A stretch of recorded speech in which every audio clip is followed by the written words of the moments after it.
जैसा कि मैंने सैटरडे को आपसे वादा किया था कि लगातार पिछले कई दिनों से Kolkata junior doctor rape and murder में जो भी अपडेट था, जो भी कहानियाँ थी, आपको सुना रहा था। मुझे लगता है कि अब जब कुछ कंक्रीट सामने आएगा तब मैं वो कहानी सुनाऊंगा। तो आज से वही अपना पुराना सिलसिला। आज की कहानी एक ऐसे शख्स की है जो इस कदर कंजूस था कि कभी उसने कोई मोटर गाड़ी, बाइक, स्कूटर, स्कूटी कुछ नहीं खरीदा, साइकिल पर चलता था। यहाँ तक कि बेल्ट भी खरीदने की बजाय वो रस्सी को बेल्ट बनाकर बांधता था। और बैंक में करोड़ रुपए।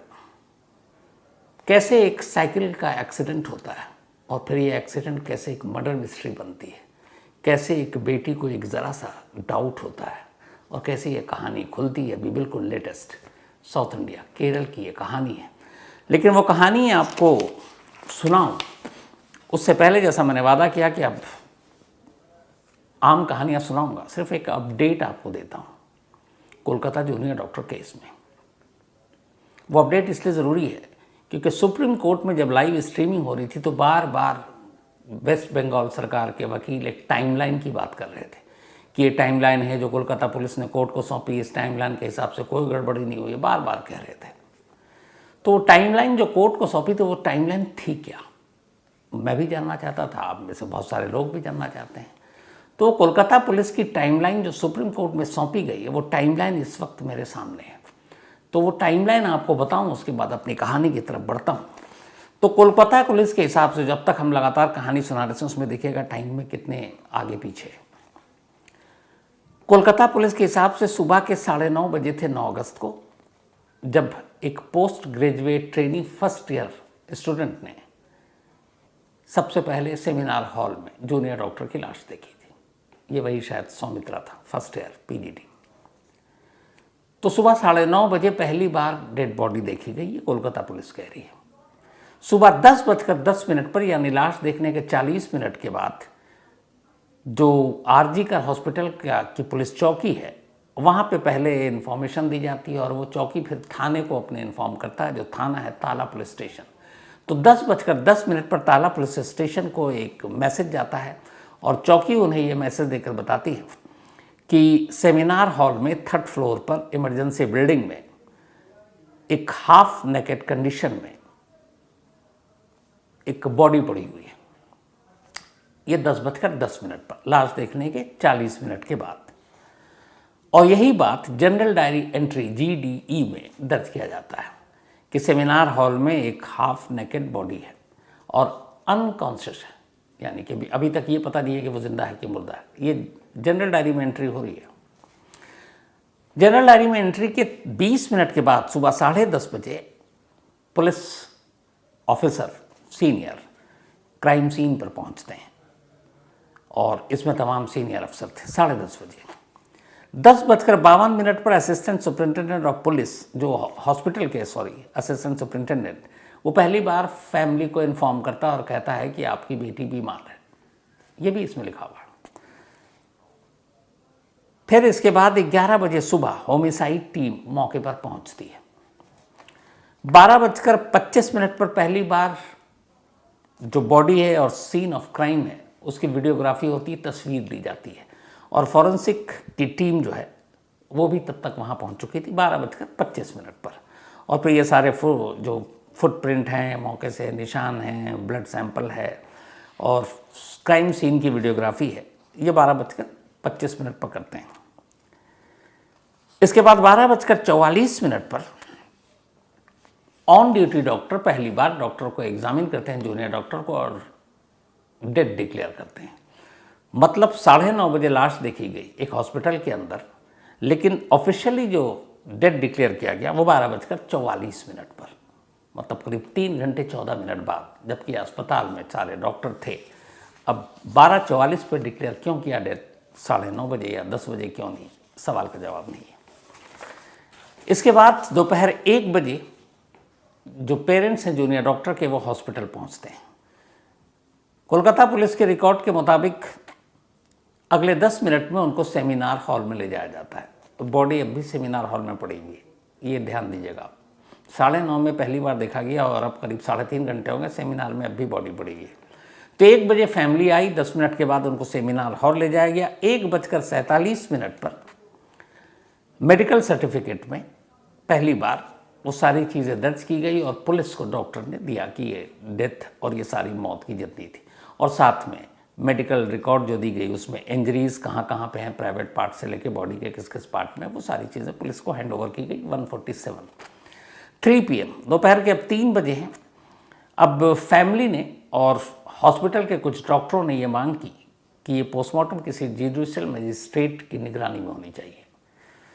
तो फिर उन्होंने ये लिख कर दिया और साथ ही ये भी कि वीडियोग्राफी होनी चाहिए पोस्टमार्टम की। ये 3 बजे पेरेंट्स और कुछ डॉक्टरों ने पहले वर्बली कहा और फिर रिटन में दिया कि जुडिशियल मजिस्ट्रेट की निगरानी में पोस्टमार्टम, और पोस्टमार्टम डॉक्टरों का बोर्ड करे और साथ में वीडियोग्राफी भी हो। 4:10 पर जुडिशियल मजिस्ट्रेट हॉस्पिटल पहुंच जाते हैं। 3 बजे मांग की गई थी, 1 घंटा 10 मिनट बाद जुडिशियल मजिस्ट्रेट पहुंचते हैं। इसके बाद 4:20 से लेकर 4:40 के दौरान पोस्टमार्टम कंडक्ट होता है। 3 डॉक्टरों का पैनल करता है और इसकी पूरी वीडियोग्राफी होती है।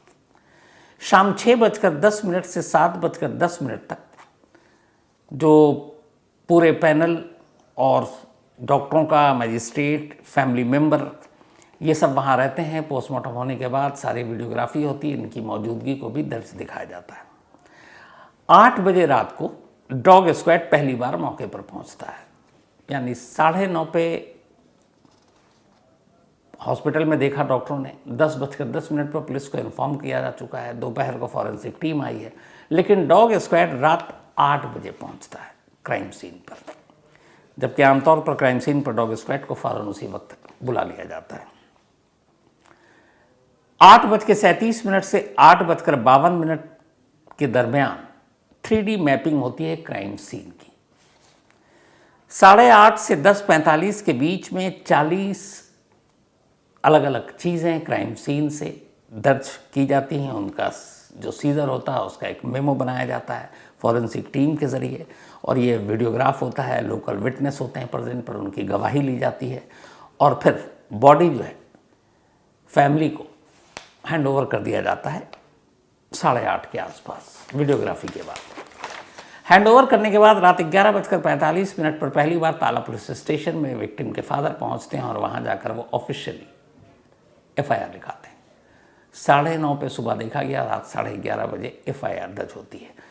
ये है पूरी कोलकाता पुलिस की टाइमलाइन जो सुप्रीम कोर्ट में सौंपी गई है, और इस टाइमलाइन के ज़रिए असल में कोलकाता पुलिस ये सफाई देने की कोशिश कर रही है कि हमारी तरफ से कोई लैप्सेस, हमारी तरफ से कोई नाकामी या लापरवाही नहीं हुई है, लेकिन ये टाइमलाइन उन्होंने देकर एक तरह से ये बताया कि उन्होंने कहाँ कहाँ गलतियाँ की हैं। इसी में है साफ, कब मिली, कब FIR दर्ज, कब डॉग स्क्वाड आ रहा, कब फॉरेंसिक टीम आ रही है। तो ये असल में वो पूरी टाइमलाइन है।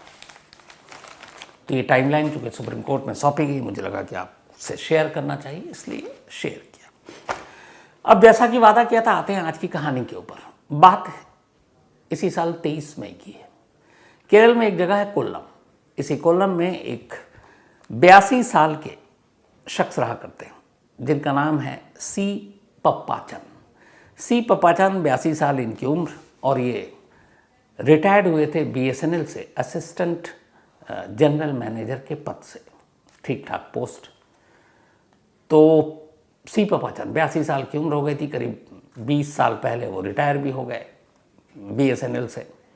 रिटायरमेंट के बाद अब वो इसी कोल्लम में एक बड़ी शांत सी जगह पर एक घर में रहा करते थे, लेकिन अकेले। हालांकि उनकी पूरी फैमिली है, एक वाइफ है, वाइफ स्कूल टीचर थी, वो रिटायर हुई, लेकिन वो इस जगह से 100 किलोमीटर दूर अकेले एक दूसरे घर में रहती थी, क्योंकि पप्पाचन साहब की अपनी फैमिली से कभी बनी नहीं शुरू से। तो वाइफ है लेकिन 100 किलोमीटर दूर एक दूसरे घर में रह रही है। एक बेटा है जो गल्फ़ में नौकरी करता है, तो अपने परिवार के साथ गल्फ़ में है। एक बेटी है जिनकी शादी हो गई और वो यूपी में रहती हैं, क्योंकि उनके हस्बैंड वहाँ रहते हैं। तो फैमिली के 4 लोग 4 अलग अलग जगहों पर रह रहे हैं। पप्पाचन साहब केरल के कोल्लम में, बीवी 100 किलोमीटर दूर, बेटा गल्फ़ में और बेटी यूपी में। अब ये अकेले रहते हैं और निहायत दर्जे के कंजूस। अच्छी खासी इनकी नौकरी थी, अच्छा खासा इनको पेंशन मिलता है, काफ़ी इन्होंने सेविंग की, बट फैमिली से बनी नहीं तो कभी पैसे किसी को दिए नहीं। और वो सारे पैसे ये दो अलग अलग बैंकों में रखा करते थे। एक साउथ इंडिया बैंक था और एक पंजाब नेशनल बैंक। सब कुछ ठीक चल रहा था। फिर बीच में एक मुथूट फाइनेंस करके आता है वहाँ का, तो उन्होंने कांटेक्ट किया कि हम आपको ज़्यादा इंटरेस्ट देंगे, आप हमारे यहाँ भी जमा कीजिए। तो कुछ बैंक से इन्होंने पैसे निकाले और उस बैंक में भी डाले अराउंड 70 लाख। तब उस बैंक में भी पैसे जमा हो गए। अकेले लोगों से मिलना जुलना था नहीं, घर में अकेले रहते। आवारा कुत्तों को खाना खिलाने का उन्हें बड़ा शौक था, तो जितने भी उस इलाके में आवारा कुत्ते थे उनके दरवाजे हमेशा खुले रहते थे और उनके लिए वो खाना रखते थे। लेकिन खुद की कंजूसी का आलम ये था कि पूरी ज़िंदगी उन्होंने कभी कोई गाड़ी नहीं खरीदी, कार छोड़िए स्कूटर भी नहीं ली। एक साइकिल, वही साइकिल उनका हमसफ़र था कहीं भी आना जाना।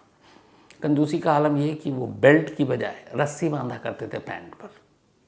मतलब उनके बारे में ये थी कि पैसा खर्च नहीं करना चाहिए, पैसे से उन्हें बेपनाह मोहब्बत थी।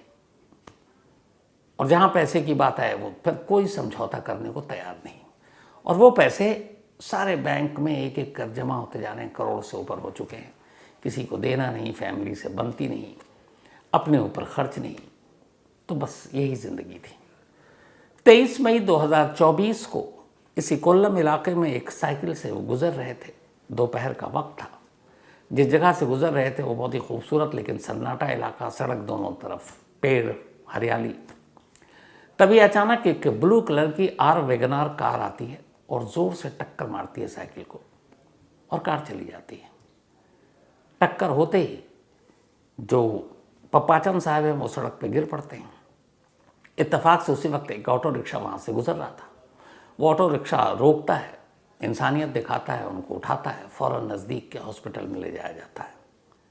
अब वो हॉस्पिटल में गए, सीरियस चोटें आई थी। हॉस्पिटल में उनका इलाज हुआ, लेकिन अगले दिन सुबह उनकी मौत हो गई। अब पुलिस ने केस दर्ज किया नेग्लिजेंस ड्राइविंग का, 304A hit and run case. अब इसमें कोई ज़्यादा सज़ा तो होती नहीं है, तो इधर मामला दर्ज कर लिया पुलिस ने, अपनी तफ्तीश की, कौन गाड़ी वाला है, क्या है, कुछ पता नहीं है।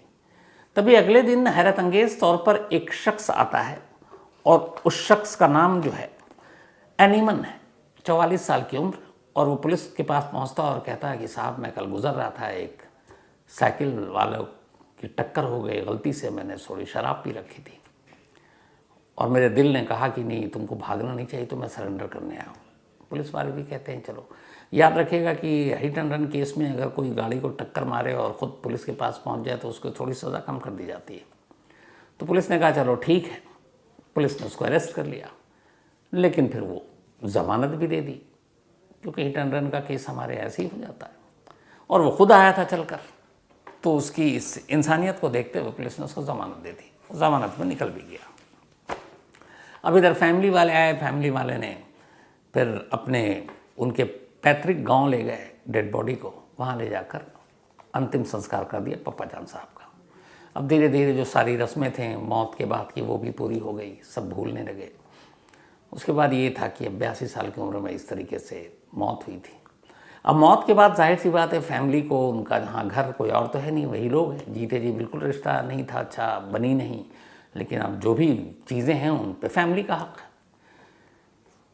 तो बेटा तो बहुत बिजी उधर गल्फ़ में, माँ भी बहुत उम्र हो चुकी, तो ले देकर एक यूपी में जो बेटी रहती थी वो वहाँ पहुँची। और उसके बाद अब उसने ये सारी चीज़ें, जब वो लोग सदमे से उभरे तो फिर घर गए, उन्होंने सारी चीज़ें सामान बटोरनी शुरू की। और उसी सामान में उन्हें अचानक कुछ पासबुक मिले बैंक के। जब उन्होंने देखा, अच्छा पूरी फैमिली को पता था कि उनके पिता या पति एक दर्जे के कंजूस शख्स हैं, ज़िंदगी में अपने ऊपर कोई ख़र्चा तो कर ही नहीं सकते। और इसी बात को लेकर फैमिली से अक्सर झगड़ा होता था और यही एक वजह थी जिसकी वजह से पूरी फैमिली अलग अलग रहती थी, बाप के साथ कोई नहीं रहता था। अब बेटी ने सारे सामान को इकट्ठा किया, पासबुक देखा, पासबुक को भी पहली नज़र में उसने देखकर किनारे रख दिया। फिर उसका तसल्ली से ये था कि चलो किन किन बैंक में है वहाँ जाकर फॉर्मेलिटी करते हैं, पैसे को ट्रांसफ़र करते हैं। तभी एक पासबुक पे उसकी नज़र पड़ी और उसने पाया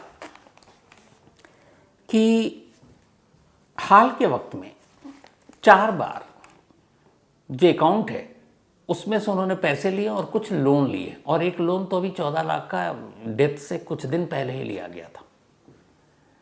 अब जब ये था कि ये लोन लिया है, तो परिवार को और ख़ासतौर पर बेटी को ये हैरत हुई कि मतलब उसके पापा इतने कंजूस आदमी हैं कि वो सवाल ही नहीं है कि बैंक से पैसे निकाले, उन्हें शौक है बैंक में पैसे डालने का, निकालने का कभी नहीं।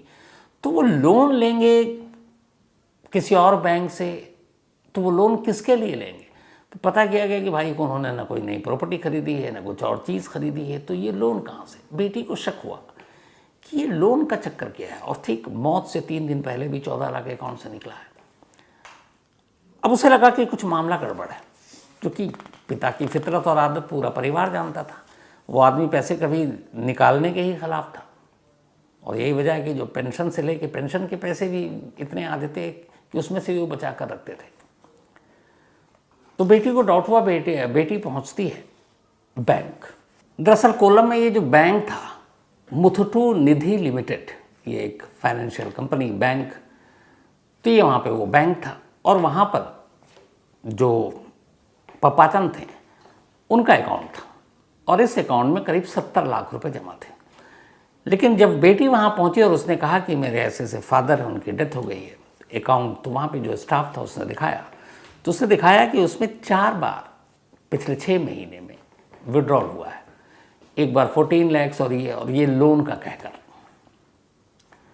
अब बेटी ने जब अकाउंट देखा तो उसे बड़ी हैरत हुई, क्योंकि उसके फादर कभी इस नेचर के थे नहीं, क्योंकि इतिहास था कि वो बैंक से पैसा निकालता ही नहीं था बंदा। अब उसके बाद उसने कहा मुझे मैनेजर से बात करनी है। मैनेजर ने भी गोल मोल जवाब दे दिया, बोला कि हम इसमें कुछ नहीं कर सकते। अब क्या करें? बेटी को फिर लगा डाउट। अब उसने सोचना शुरू किया कि इधर पैसे निकल रहे हैं और फिर ये साइकिल से एक्सीडेंट, कुछ समझ में नहीं, क्योंकि उसके फादर ने पूरी ज़िंदगी साइकिल चलाई और वो हमेशा सड़क के किनारे बड़े तमीज़ से साइकिल चलाते। अब बेटी को कुछ डाउट हुआ कि कहीं ये पैसे और ये एक्सीडेंट का कोई कनेक्शन तो नहीं है। इसके बाद वो पहुंचती है कोलम पुलिस स्टेशन, और जाकर वो सारी बात बताती है अपने फादर के बारे में, और कहती है कि ये इतने इतने पैसे निकले हुए हैं और मेरे फादर कभी एक चवन्नी नहीं निकाले बैंक से। पुलिस वालों ने सुना, उन्हें भी लगा कि कुछ गड़बड़ तो हो सकता है। अब पुलिस ने उस साइकिल वाले एक्सीडेंट की केस को खोला। उन्होंने कहा कि चलो अब जांच करते हैं, क्योंकि ये बात मई की थी, अब ये आ चुका था अगस्त, 2 महीने बीत चुके हैं। लेकिन वो तारीख चूँकि याद थी, तो अब पुलिस ने उस तारीख के हिसाब से जो 23 मई को एक्सीडेंट हुआ था दोपहर को, उस रूट पे कितने सीसीटीवी फुटेज कैमरे लगे हुए हैं वो देखना शुरू किया। इत्तेफाक से 100 मीटर दूरी पर उसी रोड पर एक सीसीटीवी कैमरा एक घर में लगा हुआ था। पुलिस ने उस कैमरे को खंगाला, फुटेज भी नसीब से सेफ था। 23 मई की दोपहर के फुटेज निकाले, तब पुलिस को अचानक एक ब्लू कलर की आरजी वैगनर जो कार थी वो उसमें दिखाई दी, और कार के आगे का जो हिस्सा था वो थोड़ा सा टेढ़ा मेढ़ा भी था। इसका मतलब था कि एक्सीडेंट करके आया। और फिर वो नंबर भी उसमें दिख गया, और वो नंबर से पुलिस को पता चल गया कि जिस बंदे ने अपने आप को सरेंडर किया था अनीमन, अगले दिन मौत के बाद, ये गाड़ी उसकी नहीं बल्कि उसने अपने एक दोस्त से किराए पर लिया था, और उसके दोस्त का नाम जो था वो हाशिफ अली था। तो अब नंबर भी अगले दिन सरेंडर भी किया, और ये गाड़ी भी सामने आ गई, पुलिस को सारी कड़ियाँ मिल गई। लेकिन अब पुलिस सोच रही कि यार एक्सीडेंट करने वाला खुद नेक्स्ट डे आ गया, सब कुछ हो गया, जमानत भी दे दी, अब इस बैंक का इस एक्सीडेंट से क्या लेना देना है। लेकिन बेटी कह रही है कि कुछ है, तो पुलिस वालों ने भी कहा कि चलो तफ्तीश करते ही। अब चूंकि एनिमल ने सरेंडर किया था, तो पुलिस के पास उसके सारे पेपर, उसके फ़ोन नंबर सब कुछ था, तो मोबाइल नंबर भी था। अब पुलिस ने कहा चलो इस मोबाइल को खंगालते हैं। अब उन्होंने एनिमल के मोबाइल को खंगालना शुरू किया। जब खंगालना शुरू किया तो उन्होंने देखा कि बाकी इसमें कुछ सस्पिशियस नहीं है। लेकिन ये अगस्त की बात है, अब जांच हो रही है। जो मई से ये 23 मई को एक्सीडेंट हुआ था, लेकिन 1 मई से ही लगातार, सबसे ज़्यादा 1 मई से 23 मई के दरमियान एक नंबर पे लगातार बात हो रही थी। अब पुलिस ने कहा कि ये नंबर किसका है, तो जब उस नंबर को चेक किया गया कि ये नंबर किसके नाम पे रजिस्टर्ड है, तो एक 45 साल की महिला सरिता, इनके नाम पर ये मोबाइल रजिस्टर्ड था। अब जब सरिता के खंगाला गया कि भाई ये कौन है, तो पुलिस अचानक चौंक उठी। उसी मुथूटू निधि फाइनेंस लिमिटेड, जिस बैंक में पपाचन साहब का अकाउंट था, उस बैंक की मैनेजर यही सरिता थी, जिनका नंबर उस बंदे के मोबाइल में था जिसने गाड़ी को हिट किया था और अगले दिन सरेंडर कर दिया था। अब पुलिस को लगा कि नहीं, बेटी जो कह रही उसमें कुछ तो सच्चाई है। अब पुलिस ने अपनी तरफ से तफ्तीश शुरू की, सारे बैंक अकाउंट ये वो। उसके बाद एनिमन को उठाया। एनिमन को उठाने के बाद थोड़ी उसकी खातिरदारी की पुलिसिया अंदाज में, फिर वो टूट गया और उसने फिर कहानी सुनाई। जब कहानी सुनाई तो अगले ही पल बैंक मैनेजर सरिता, उसके बाद अनूप एक और शख्स, इसके अलावा हाशिफ अली, ये सारे पुलिस के शिकंजे में। अब सबको बिठाकर पूछताछ की गई तो फिर पूरी कहानी सामने आई। कहानी ये थी कि पपाचन साहब कोलम के जिस इलाके में रहते थे, बहुत बड़ा इलाका नहीं था, सब एक दूसरे को जानते हैं और सबकी नज़रों में ये था कि आदमी नहायत कंजूस है और अपनी दुनिया में मस्त रहता है। उम्र 82 साल, किसी से मिलना जुलना बहुत कम। हाँ, एक चीज़ की वजह से वो जाने जाते थे इलाके में, यार ये आवारा कुत्तों को बेचारा बहुत खाना पीना खिलाता है और बाकी अपना साइकिल से आता जाता है। रहन सहन से लगता ही नहीं कि वो अमीर आदमी भी होगा या उसका पास्ट क्या होगा, असिस्टेंट जनरल मैनेजर रहा होगा। किसी को उसने फैमिली के बारे में बताया नहीं। उसी कॉलम में उसके 2 अकाउंट थे, एक पंजाब नेशनल बैंक में और एक साउथ इंडिया बैंक में। अब इस दौरान में जब ये लोग बैंक में जाते थे तो चूंकि सरिता के बहुत सारे कुलीग भी बैंक में आपस में एक दूसरे को जानते हैं, तो धीरे धीरे उसे पता चला कि ये एक जो पपाचन नाम का बंदा, अच्छा बैंक के जो एम्प्लॉय होते हैं वो ढूंढते हैं अच्छे अच्छे कस्टमर को कि आप हमारे यहाँ सेविंग करें। जानकारी अगर मिल जाती है कि इसके पास पैसे हैं, बैंक में सेव करता है। तो इसी दौरान में सरिता को पता चल गया कि पपाचन के पास काफ़ी पैसे हैं जो इसने बैंक में सेव कर रखे हैं। अब वो उसने उसको फ़ोन किया पहले, फिर मिलने के लिए बुलाया। उसने कहा कि आप बैंक में सेव करते हैं, काफ़ी अमाउंट है, हर एक को बताया जाता है, हम आपको ज़्यादा इंटरेस्ट देंगे, आप हमारे बैंक में भी जमा कीजिए। कंजूस नंबर 1 थे पपाचन साहब। बाकी बैंक अगर मान लीजिए 7% दे रहा और उन्होंने कहा हम 8 देंगे, तो उन्हें लगा ये तो फ़ायदा है, तो उन्होंने कहा ठीक है। अब उन्होंने उन बैंकों से कुछ पैसे निकाल कर मुथूटू में डाल दिए और ये धीरे धीरे करके 70 लाख हो गए। अब जब बैंक आना जाना लगा तो फिर सरिता को पपाचन के बारे में पूरी जानकारी मिली। पता चला कि फैमिली में से किसी से बनती नहीं है, पत्नी अलग रहती है, बेटी यूपी में है, बेटा गल्फ में है और कोई यहाँ रिश्तेदार नहीं है, दूर दूर तक कोई पूछने वाला नहीं है। तभी उसे लगा कि यार ये बुजुर्ग भी है, कभी भी टपक भी सकता है। उसके मन में यह ख्याल आ रहा। तो उसने कहा पैसे इतने हैं और किसी को पता ही नहीं कि इसके अकाउंट में कितने पैसे हैं। यहाँ से नीयत ख़राब हुई। अब उसने क्या किया कि जो 70 लाख निकाले थे वो एक तरह से FD कराई थी। अब हर महीने शुरू में जो इंटरेस्ट आता था तो जो पपाचन थे वो देखते थे ठीक ठाक आ रहा, लेकिन बीच में उन्हें लगा कि जितना इंटरेस्ट आना चाहिए वो आ नहीं रहा। तो एक दिन बैंक पहुंच गए। सरिता थी नहीं बैंक में, दूसरे स्टाफ ने उनका अकाउंट खोल के बही खाता दिखाया। तो दिखाया तो उसने बोला कि आपने तो 3 बार इसमें से पैसे निकाले और 14 लाख रुपए। उन्होंने कहा भैया मैंने तो निकाले नहीं है। अब कैसे? बैंक मैनेजर को उन्होंने फ़ोन किया, इसी सरिता को। उसने कहा मैं आपसे बात करती हूँ। फिर उसने उनको समझाया कि कोई बात नहीं, आपके अकाउंट में पैसे आ जाएंगे। लेकिन अब वो बार बार पैसे आ नहीं रहे, वो फ़ोन कर रहे हैं। सरिता को लग गया कि ये बंदा पीछा छोड़ेगा नहीं, लेकिन इसका कोई फैमिली मेम्बर तो है नहीं पूछने वाला इसको, तो अगर क्यों नहीं इसको रास्ते से ही हटा दूं तो सारे पैसे निकल जाएंगे। और इधर सरिता ने ये किया था कि उनके पैसे निकाल कर खुद लोन ले रही थी, क्योंकि उसी का बैंक वही मैनेजर, और वो वापस नहीं डाल पा रही थी। बीच में नीयत अब ख़राब हो गई कि बुज़ुर्ग आदमी है, कोई इसको जानता नहीं है, परिवार को भी पता नहीं इसके पास पैसे कितने हैं। तो फिर उसके दिमाग में इसको रास्ते से हटा दो। इसके बाद इसी की दूसरे बैंक में, जब ये 5 साल पहले किसी और ब्रांच में थी, तो वहाँ पे एक शख्स था, यही एनिमन को उस बैंक ने हायर किया था इसलिए कि जैसे बहुत सारे लोग लोन लेते हैं, गाड़ियाँ लेते हैं, बाइक लेते हैं और वक्त पर किस्त नहीं चुका पाते हैं तो बाइक को उठा लेते हैं। तो ऐसे मसलमैन चाहिए होते हैं। तो एनिमन ऐसे ही एक बैंक का मसलमैन था। सरिता को पता था उसके बारे में। एक दिन सरिता ने उसको बुलाया और कहा कि देखो हमारे यहाँ एक कस्टमर है, नाम बताया उसने, पपाचन। उसने कहा पपाचन के बेटा हमारे पास आया था, बाप बेटे में लड़ाई है, बेटा उनकी प्रॉपर्टी चाहता है, तो बेटा चाहता है उसके बाप का कत्ल कर दिया जाए। तो उसने सुपारी देने की बात की। वो मुझसे कह रहा था कि मेरे पापा को मार दो, जो भी पैसे हैं मैं दे दूँगा, बोले ये काम कर दो तुम। एनिमन तैयार हो गया। उसने कहा 2 लाख रुपए लेंगे। उसने कहा ठीक है, 20,000 रुपये एडवांस दिया। लेकिन सरिता ने उसको भी नहीं बताया कि मैं पपाचन का कत्ल क्यों करवा रही हूँ, क्योंकि फिर अगर पता चल जाता कि सारे अकाउंट के पैसे वो अकेले मारेगी तो एनिमल भी हिस्सा मांगता। लेकिन सारी चीज़ें उसने उस बेटे पे डाल दी जो गल्फ में ऑलरेडी। इसके बाद तैयारी शुरू हुई। अब 2-3 बार, चूँकि सबको पता था साइकिल से जाते हैं, तो ऑटो रिक्शा में इन्होंने टक्कर मारने की कोशिश की, लेकिन वो एक आध बार गिरे, कुछ हुआ नहीं। अब ऑटो की स्पीड इतनी तेज़ तो होगी नहीं। तो फिर एनिमल ने कहा ऑटो से कुछ नहीं होगा, तो क्या किया जाए। तो फिर ये हुआ कि एक कार चाहिए। तो फिर एक और बैंक का एम्प्लॉय था हानिफ अली, उसके पास कार थी, उससे कार लिया गया किराए पे कि ये कार लो। फिर रेकी हुई। उसके बाद जब ये सब कुछ हो गया तो फिर पूरी प्लानिंग रची गई। ये हुआ कि अब इधर जो पपाचन है वो अपने पैसे लगातार सरिता से मांग रहे, सरिता उनसे मिल नहीं रही है। अचानक 23 मई को फ़ोन करता है एनिमल और कहता है कि वो मैडम आपसे मिलना चाहती हैं, वो सारा हिसाब किताब कर लीजिए, तो आप आइए यहाँ पे मुझे मिलिए, मैं आपको लेके चलता हूँ। जगह ऐसी चुनी, रास्ता, जहाँ पे केरल में बड़ा वो सन्नाटा सा है, कोल्लम के इलाके में, दोनों तरफ हरियाली है, बीच में सड़क है, गाड़ियाँ बहुत कम आती जाती हैं। अब पता था उसे वो साइकिल से आएंगे।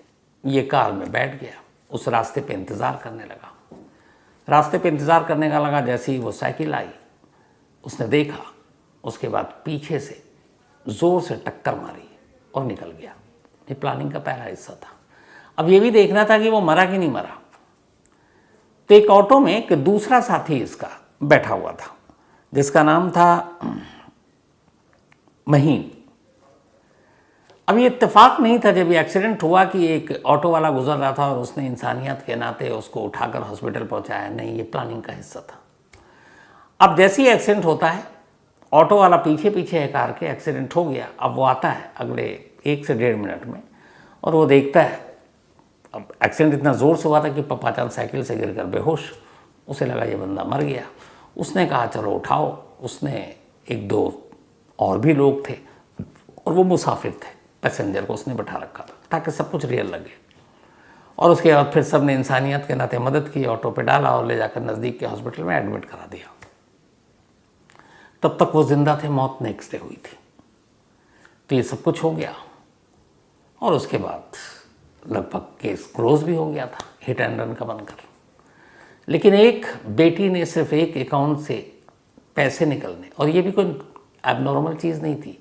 लोगों के बैंक अकाउंट हैं तो वहाँ से पैसे विड्रॉल होता है, डिपॉजिट होता है, सब होता है। लेकिन यहाँ एक पपाचन साहब की जो खासियत थी, उस खासियत ने इस केस को खुलवा दिया। और वो खासियत कंजूसी की इंतहा। उस बंदे ने कभी पैसे निकाले ही नहीं और वो जमा करता रहा। और यही चीज़ बेटी को खटकी कि मेरे फादर पैसे तो निकाल ही नहीं सकते और वो भी लोन लेंगे, ये ज़िंदगी में पॉसिबल नहीं है। तो वो लोन वाली चीज़ दिमाग में आई। बेटी पुलिस स्टेशन गई, उसके बाद मोबाइल से कॉल डिटेल निकाला गया और इस तरीके से एक simple hit and run case 2 महीने से जो था, जिसको कोलम पुलिस ने बनाकर फाइल बंद भी कर दी कि केस सॉल्व हो गया है, वो अचानक हिट एंड केस एक मर्डर के केस में तब्दील हो जाता है और कातिल पकड़ा जाता है। 4 लोगों को पकड़ लिया गया। उससे पहले बैंक ने सरिता को पहले ही सस्पेंड कर दिया था। तो ये थी आज की कहानी। लेकिन कहानी ख़त्म करूं उससे पहले वही सिलसिला, और हाँ शुरू में भूल गया, हैप्पी जन्माष्टमी पूरे क्राइम तक फैमिली मेंबर को जन्माष्टमी की ढेरों बधाइयाँ। आज नमन, जन्माष्टमी के दिन इनका जन्म हुआ, बहुत बढ़िया। तो हैप्पी बर्थडे नमन। और ये भेजा है दिव्या शर्मा जी ने, उनके ब्रदर हैं, और इन्होंने लिखा वो उस दिन की टू लेट कहानी पर। थैंक यू दिव्या, कहानी शेयर करने के लिए आपको। सुमाइका सलमान, इनका भी आज बर्थडे है, तो हैप्पी बर्थडे सुमाइका। और ये भेजा है मोहम्मद सलमान ने, उनकी बिटियां हैं, ये सऊदी अरब में रहते हैं। इशिता पांडे का भी जन्मदिन है, तो हैप्पी बर्थडे इशिता। और भेजा ताहिर अनवर ने है। आदित्य गुज्जर, इनका भी जन्मदिन है, तो हैप्पी बर्थडे आदित्य। और ये भेजा है अंकित गुज्जर साहब ने, उनके बेटे हैं आदित्य, लक्सर उत्तराखंड से। साथ ही अनेश गुप्ता का भी आज बर्थडे है, तो हैप्पी बर्थडे अनेश। और ये भेजा भावना ने है। शिल्पा उपाध्याय का भी जन्मदिन है, तो हैप्पी बर्थडे शिल्पा। और ये रवि उपाध्याय जी की पत्नी हैं, पूरी फैमिली की तरफ से भी बर्थडे की विशेष जन्मदिन बधाई। ग्रेसी का भी आज जन्मदिन है, तो हैप्पी बर्थडे ग्रेसी। और ये भेजा विनोद भादू जी ने, उनकी बिटियाँ हैं। मोहित रॉय, ऑल द बेस्ट मोहित, तुम्हारे नए सफ़र में जो पुणे में तुम पढ़ने के लिए जा रहे हो, और खूब मेहनत करना, माँ बाप का नाम रोशन करना। और ये भेजा है चंद्रिमा हाथी जी ने, उनके बेटे हैं Mohit. And thank you so much Chandrima ji. Abhishek Kapoor, thank you so much आपका भी। Abhiman Kumar, thank you. और पक्का उड़ीसा की कोई जल्दी हॉन्टेड प्लेस की स्टोरी आपको सुनाता हूँ अभिमन। नीतीश कुमार, बल्कि हाँ नीतीश कुमार और Meenakshi ji, thank you so much Nitish. और फैमिली टाइम वाली जो आपने बात बताई, बड़ी अच्छी बात बताई। मंसूर खान आनंद राजलवल, थैंक यू सो मच, उन्होंने कहानी की फरमाइश भी की है। तो कहानी में आज इतना ही। अब आपसे मुलाकात होगी कल रात 9 बजे किसी नई कहानी के साथ। तब तक अपना और अपनों का ख्याल रखिएगा। Thank you very much.